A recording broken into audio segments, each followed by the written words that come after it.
и давним партнером. В основе наших отношений многолетние традиции доверия, взаимопонимания и сотрудничества. Мы обсудили актуальные вопросы двусторонней повестки дня в русле тех договоренностей, которые были достигнуты в сентябре этого года во Владивостоке на полях Восточного экономического форума между президентом Путиным и премьер-министром Малайзии Махатхиром Мохаммадом. Условились по всем направлениям, о которых наши лидеры разговаривали, придать сотрудничеству дополнительный импульс. Мы подчеркнули востребованность диалога в сфере безопасности, положительно оценили в этой связи контакты, которые установились между Советом безопасности Российской Федерации и партнерами соответствующего подразделения администрации премьер-министра Малайзии. Секретарь Совбеза России Николай Патрушев посетил Куала-Лумпур в августе этого года, и мы договорились продолжать взаимодействие по этим вопросам. Много внимания уделили торгово-экономическому сотрудничеству. Устойчивый рост товарооборота вселяет надежду на то, что эта тенденция будет продолжаться. За первые 9 месяцев этого года товарооборот вырос еще на 10% и перевалил за 2 миллиарда 200 миллионов долларов. И, конечно, эта цифра до конца года будет существенно больше.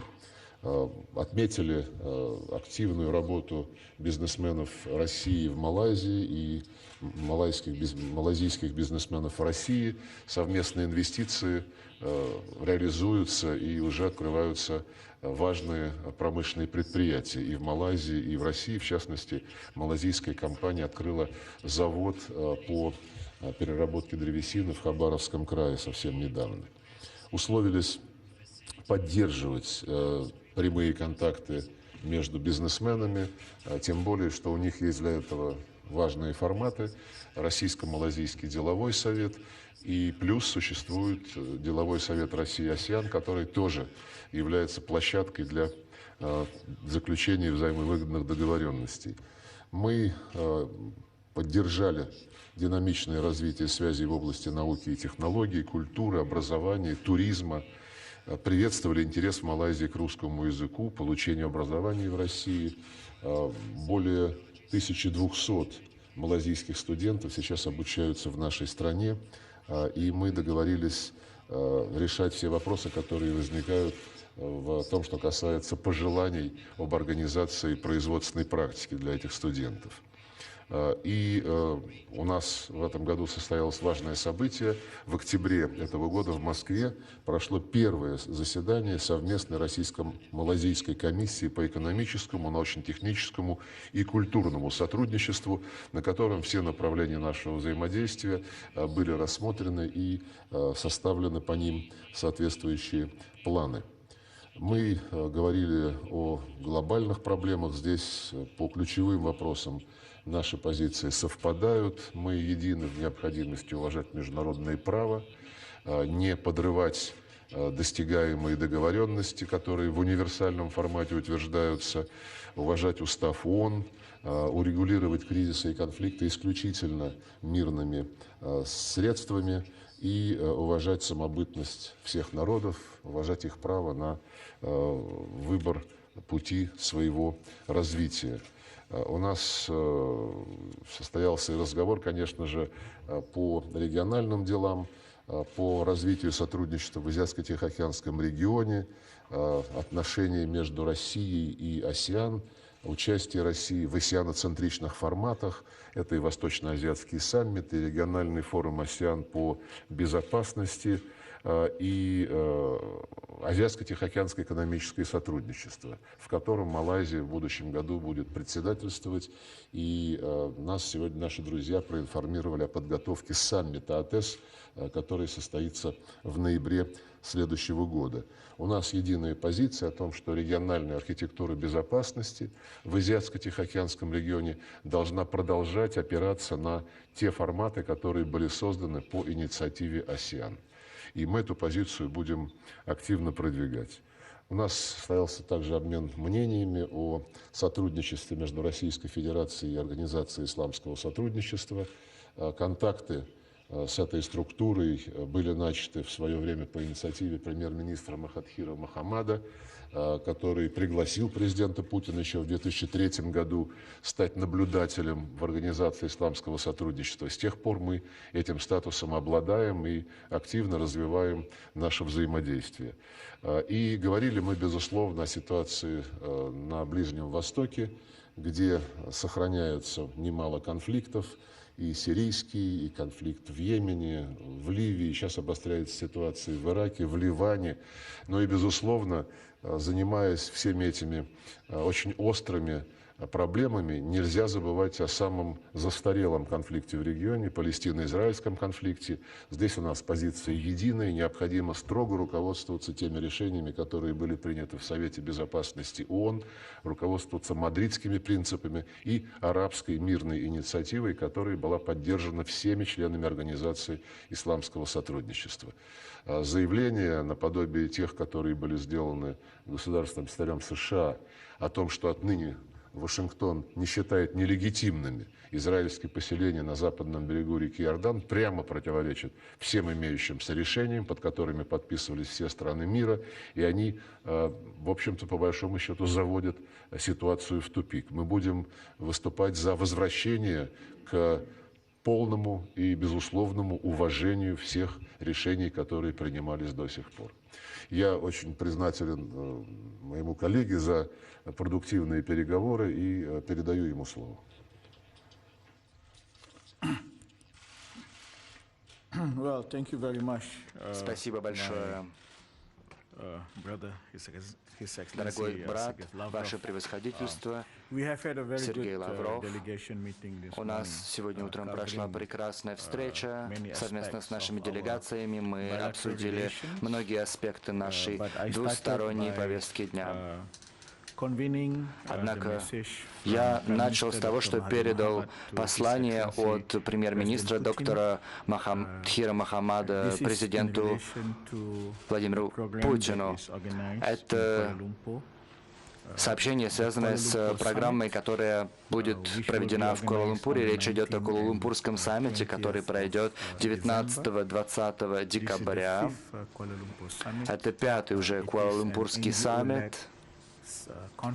Это конференция, организуемая под эгидой НПО при поддержке правительства, в особенности при поддержке Министерства иностранных дел.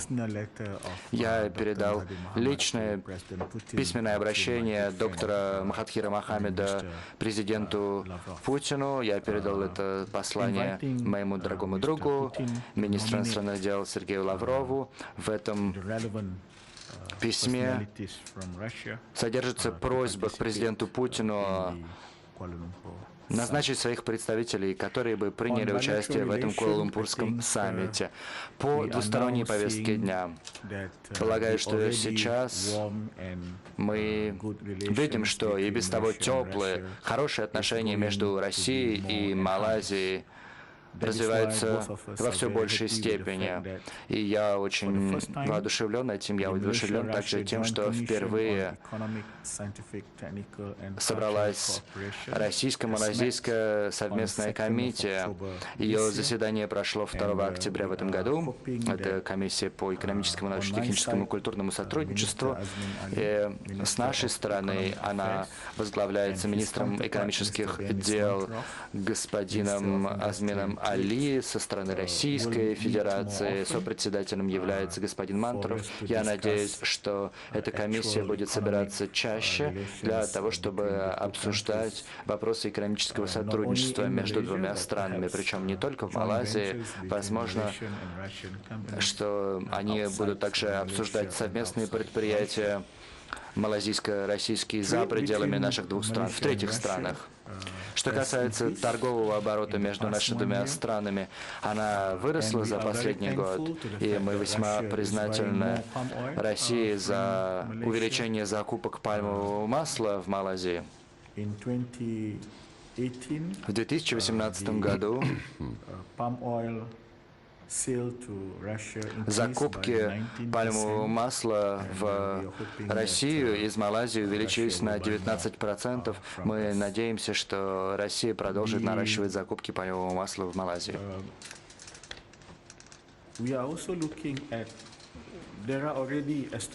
Уже установлены тесные связи в области образования.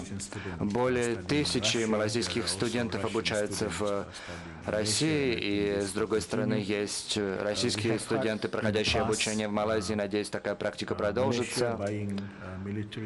В прошлом Малайзия закупала военную технику у Российской Федерации, но полагаю, что когда речь идет о военной сфере, мы присматриваемся к возможностям повышения качества нашего взаимодействия. Возможно, речь могла бы идти не только о закупках, но также о совместных обменах в области исследований и разработок. Мы получили также предложение о создании космического института в Малайзии. И мы серьезно рассматриваем такую возможность. Если бы это произошло, то наши отношения были бы выведены на новый уровень. Обсудили мы также вопросы, касающиеся Юго-Восточной Азии напрямую, и общемировые вопросы. Могу проинформировать вас, что мы сходимся во мнениях по многим из этих вопросов. Проинформировал также моего друга,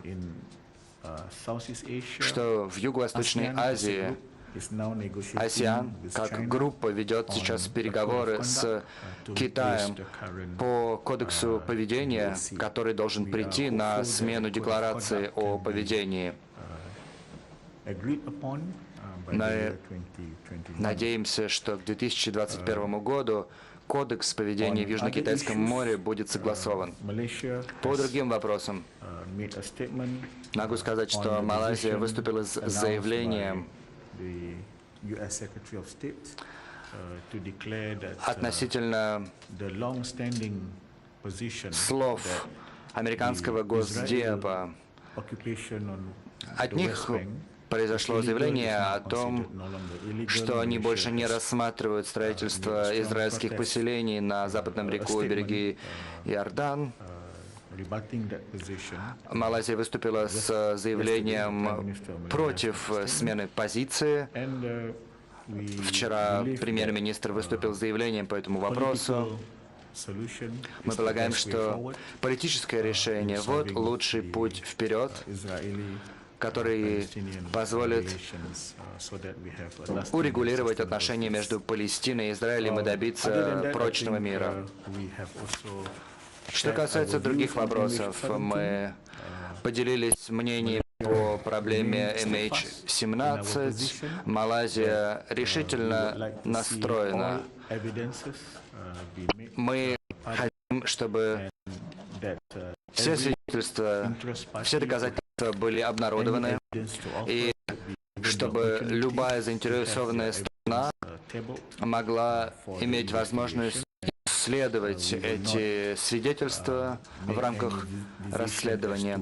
Мы не будем принимать решения о возлагании вины на того или на другого игрока до тех пор, пока не будут исследованы абсолютно все свидетельства. Конечно, мы были бы очень рады, если президент Путин принял участие в саммите АТЭС в 2020 году, который Малайзия примет у себя в следующем году в ноябре. И мы также организуем мероприятия одновременно с саммитом АСЕАН, для того, чтобы друзья из региона могли посетить Куала-Лумпур на саммит АТЭС, а затем переместиться в Ханой, поскольку Вьетнам председатель АСЕАНа.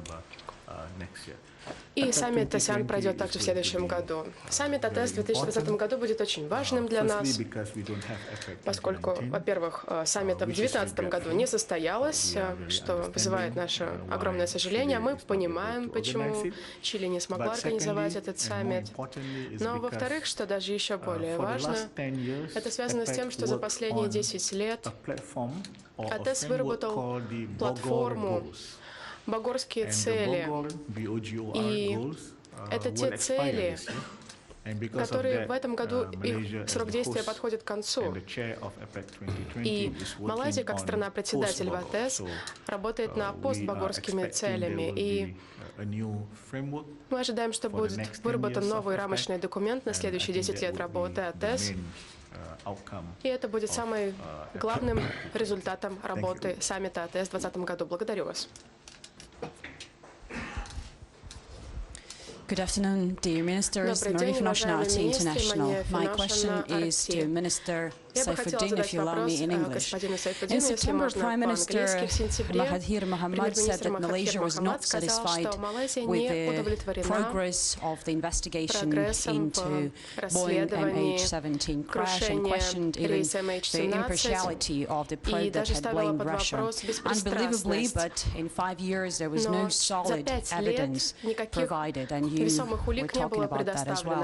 Your country, we know, Малайзия, как нам известно, настаивала на том, чтобы провести независимое расследование во главе со специальной группой, объединяющей экспертов из разных стран. Мой вопрос следующий.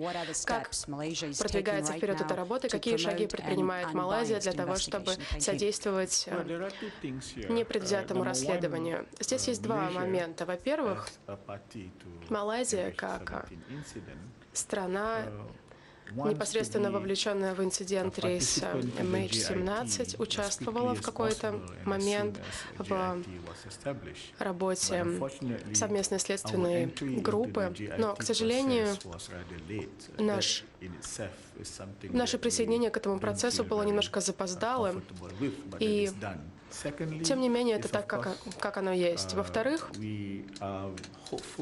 мы надеемся, что независимые улики от тех лиц, у которых есть какие-то свидетельства, материалы, должны иметь возможность эти улики предоставить. Мы пока такой возможности не видели и продолжим делать все возможное, чтобы все улики были обнародованы.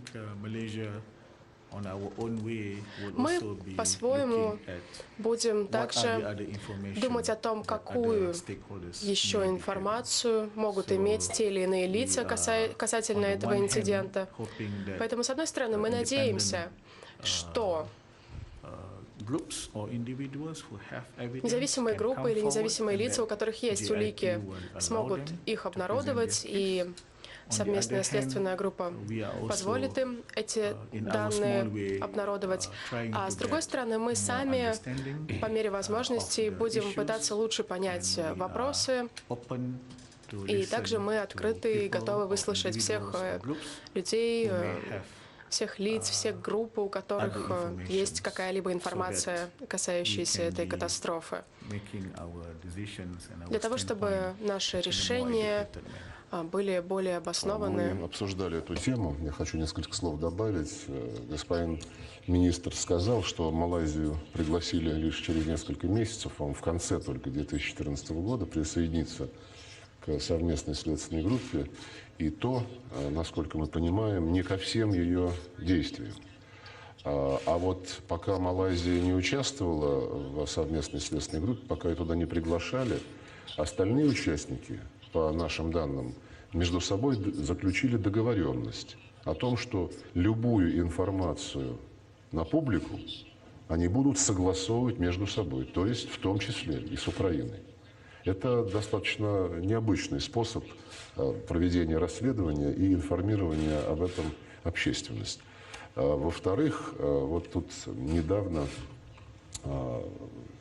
опубликовали некие записи телефонных разговоров. Вот понадобилось 5 лет, чтобы эти записи соорудить. Но не нужно никаких усилий для того, чтобы предъявить миру давно затребованные факты, уже существующие. Во-первых, это записи телефонных переговоров украинских диспетчеров, авиационных диспетчеров. Это записи, данные с радаров, первичные данные с радаров Украины, которые не предоставляют под тем предлогом, что все эти радары вот именно в этот момент как-то перестали работать. И, конечно же, те данные, которые обещали Соединенные Штаты, данные со своих спутников. Ничего этого не представлено, а хотя сделать это проще простого.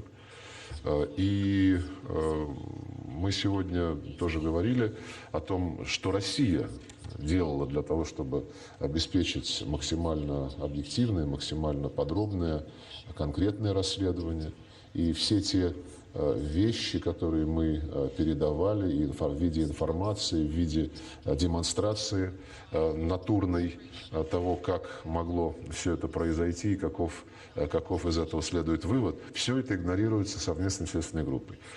И, как я понимаю, о том, какие данные мы передавали в совместную следственную группу, Малайзию не информировали. Поэтому мы пригласили наших малазийских друзей направить к нам соответствующих экспертов, которым наши эксперты воспроизведут все то, что они показывали и передавали в Нидерланды для совместной следственной группы. Надеюсь, это поможет нашим малазийским коллегам все-таки быть более информированными, чем того хотели бы остальные участники следственной группы. Здравствуйте, агентство ТАСС. У меня вопрос к Сергею Викторовичу. Ранее сообщалось, что российская сторона представит первому замглавы МИД КНДР Цой Сон Хи, которая находится в Москве с визитом, обновленную версию плана действий по урегулированию на Корейском полуострове, согласованную Китаем и Россией. И скажите, пожалуйста, в чем состоит этот план и как он был воспринят с северокорейской стороной? Спасибо. Мы с Китайской Народной Республикой еще летом 2017 года выдвинули инициативу, которую тогда называлась «Дорожная карта», и в соответствии с которой мы поощряли движение сторон, прежде всего КНДР и Соединенных Штатов, навстречу друг другу в плане укрепления доверия, отказа от военных маневров, от испытаний ядерных устройств, от запуска ракет, и за то, чтобы они начинали диалог между собой. И по большому счету ситуация именно так и развивалась. Мы, как и Малайзия, приветствовали прямые контакты между американцами и северокорейцами, включая контакты между лидерами двух стран, президентом Трампом и председателем Ким Чен Ыном. Но в последнее время, как вы знаете, эти контакты застопорились, и причина очень простая. КНДР считает, что они сделали уже немало конкретных вещей, которые заслуживают встречной реакции. Американская сторона считает, что им нужно все и сразу. А потом они будут думать, как поощрять Северную Корею. Я думаю, всем понятно, что так не бывает и так не получится. Поэтому, стараясь поддержать процесс, который вот сейчас затормозился, не позволить ему зайти в тупик, мы с Китайской Народной Республикой разработали вот тот самый документ, план действий, в котором содержатся идеи для использования сторонами в 4 областях. В военной области, в политической области, в экономической и в гуманитарной. План составлен таким образом, что можно брать любую пару вопросов и независимо от остального содержания этого плана заниматься их реализацией. Это касается и снижения военной активности, замораживания военной активности в полной мере на всем Корейском полуострове и вокруг него. Это касается и политического диалога, и дипломатических обменов, восстановления экономических связей, в том числе с участием соседей двух Корей и многое другое. И план был, на самом деле это уже план действий, который претерпел дополнительную редакцию. Первый проект мы показали другим участникам шестисторонних переговоров, в том числе Соединенным Штатам, Республике Корея и Северной Корее. И учтя те комментарии, которые поступили в ответ на этот план, а все комментарии были конструктивными, все поддержали сам замысел и высказали конкретные пожелания по тексту, мы их учли, и вот окончательная, ну или нынешняя, скажем так, ничто не бывает вечным, нынешняя версия плана действий, она вот была передана Северной Корее и будет передана в ближайшее время остальным нашим партнерам. Если я могу, хотел бы также добавить небольшой комментарий. Мы небольшая страна, но Малайзия, как и любое другое государство, входящее в АСЕАН, очень серьезно относится к вопросу Корейского полуострова. Мы поддерживаем все усилия, нацеленные на то, чтобы обеспечить мир путем переговоров, особенно между Республикой Корея и Северной Кореей. Мы очень удовлетворены тем, что прошли переговоры между президентом Трампом и председателем КНДР. Мы хотим, чтобы переговоры продолжались, и мы закрыли, кстати говоря, посольство в Северной Корее несколько лет назад в связи с некоторыми инцидентами. Но хоть мы и небольшое государство, мы хотим продемонстрировать, что мы всячески стремимся поощрять мирный процесс. Мы решили вновь открыть посольство в Северной Корее в следующем году. И вице-министр Северной Кореи посетил Малайзию. Наш министр иностранных дел скоро направится в Пхеньян с ответным визитом. Мы считаем, что для того, чтобы такие переговоры развивались, иногда необходимо поощрять стороны переговоров, и мы хотим всячески поощрять КНДР, демонстрировать поддержку. И этим шагом для нас является открытие повторное нашего посольства в Пхеньяне. Журнал «Международная жизнь». Вопрос министру Сайфуддину Абдулле. Малайзийские правоохранительные органы заявили, что из-за облегченного визового режима со странами Ближнего Востока Малайзия стала для террористов перевалочным пунктом на пути в Юго-Восточную Азию. Согласны ли вы с такой оценкой и какие меры будет предпринимать МИД Малайзии для противодействия терроризму? Спасибо. Иногда действительно нужно подумать о том, что из себя представляет терроризм, определение терроризма, которое используют некоторые страны и международные организации. И мы... Некоторые видят нас как место перевалочное, действительно, через которое проходят террористы. Хотя мы видим действительно проблему, мы видим то, что некоторые малайзийцы участвуют в деятельности исламского государства. Но что касается Малайзии, мы очень серьезное внимание уделяем борьбе с терроризмом. У нас есть специальная для этого платформа, в которой участвует Министерство обороны и Министерство внутренних дел. Однако в рамках МИДа Малайзии мы используем мягкий подход в том, что касается терроризма. У нас есть специальная организация, которая называется Центром по контртерроризму Юго-Восточной Азии. Мы организуем нашу деятельность, в том числе в онлайн-пространстве, поскольку, как вам известно, террористы, в частности, Исламское государство, вербуют своих сторонников онлайн, они ведут пропаганду онлайн, особенно на нашем языке, на малайском языке.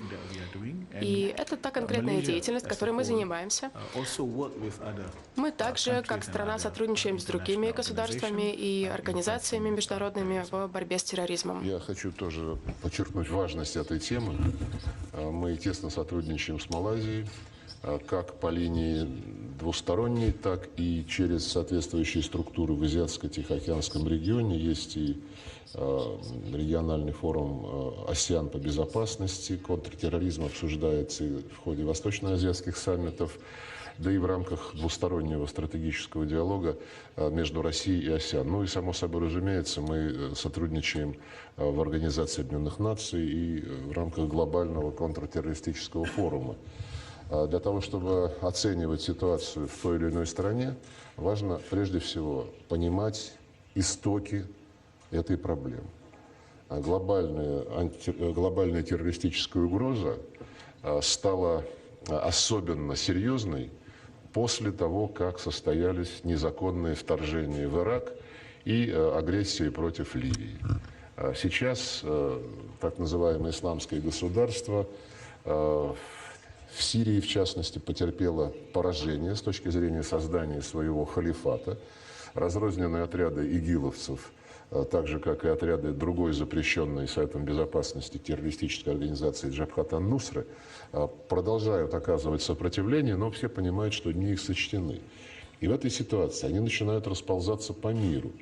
В том числе идут в Афганистан, пытаются проникнуть в Центральную Азию, в Европу и в страны Юго-Восточной Азии.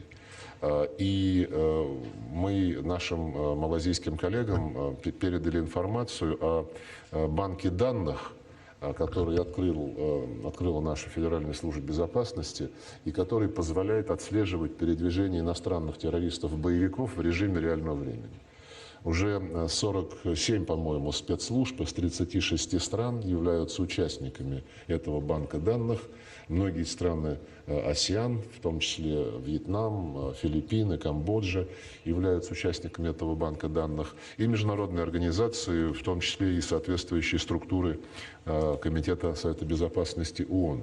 Это очень полезный инструмент для того, чтобы в режиме реального времени видеть, кто с неблаговидными целями, с запятнанной терроризмом репутацией может проникать в вашу страну. Так что рассчитываю, мы здесь продолжим наше сотрудничество. Ну и будем всячески обеспечивать потребности Малайзии в соответствующем оборудовании, и вооружениях, которые необходимы для борьбы с терроризмом. У нас есть и давно работает, эффективно работает двусторонние комиссии по обороне, оборонным технологиям и оборонной промышленности. В этих рамках Малайзия может запрашивать любую необходимую ей технику. Спасибо. Окей.